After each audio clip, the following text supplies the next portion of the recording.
هاوکێشەکانی جەنگی ناوخۆیی سووریا تا دێت ئاڵۆزتر دەبێت. ئەمریکا جەخت دەکاتەوە لەوەی بەشار ئەسەد هیچ پێگەیەکی لە داهاتووی سووریادا نییە و لە بەرامبەریشدا رووسیا دەڵێت بەردەوام دەبێت لە هاوکاریکردنی سەربازی حکوومەتەکەی بەشار ئەسەد. لە چەند ڕۆژی ڕابردوودا ئاژانسەکانی هەواڵبڵاویان کردوتەوە رووسیا چەکی پێشکەوتووی داوەتە حکوومەتی سووریا لەوانە تانکی T-90. تانکی T-90 بە یەکێک لە پێشکەوتوترین و مەترسیداترین جۆری تانکەکانی جیهاندا دەنرێت و توانای هێرشکردنی هەیە لە هەردوو ڕێگەی وشکانی و ئاویەوە. جگەلەوەش رووسیا لە هەفتەی ڕابردوودا ژمارەیەک سەربازی ڕەوانەی سووریا کردووە. هەندێک لە ئاژانسەکان چەندین وێنەی سەربازانی رووسیان بڵاو کردوێتەوە کە لە ناوچە جەنگیەکانن، بەڵام ئەمریکا دەڵێت تا ئێستا ناتوانن پشتڕاستی بکەنەوە کە سەربازە رووسیەکان ڕاستەوخۆ بەشداریان لە شەڕدا کردبێت. حکوومەتی رووسیا دەڵێت سەربازە رووسەکان ڕۆڵی ڕاوێژکاریان دەبێت بۆ سوپای سووریا لە بەرەنگاربوونەوەی داعش و گروپە توندڕەوەکانی ئۆپۆزسیۆن. ئەمریکا و وڵاتانی ڕۆژئاواژ نیگەرانی ئەو هەنگاوەی سووریان و پێیان وایە ئەم هەنگاوانی رووسیا هاوکێشەکان ئاڵۆزتر دەکات.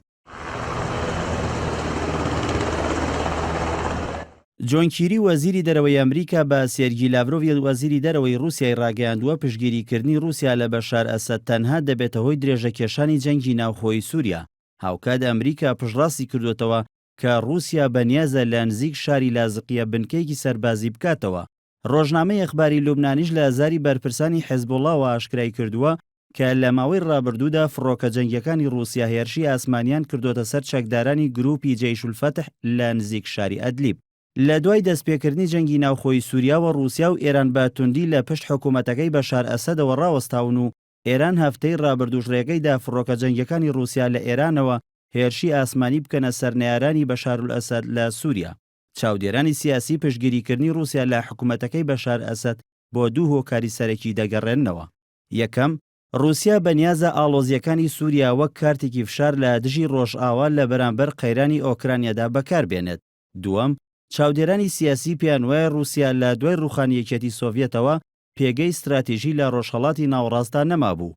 هەر بۆیە لە ئێستادا سووریا بەکاردێنێت بۆ ئەوەی ڕۆڵی خۆی لە ناوچەکەدا بەهێز بکات و تورکیا کە هەوڵی ڕوخاندنی حکوومەتەکەی بەشار ئەسەد دەدات پێی وایە ئەگەر لە 4 ساڵی ڕابردوودا پشتگیریەکانی رووسیا و ئێران نەبوایە بەشار ئەسەد توانای خۆڕاگری بۆ ئەو ماوە درێژە نەدەبوو.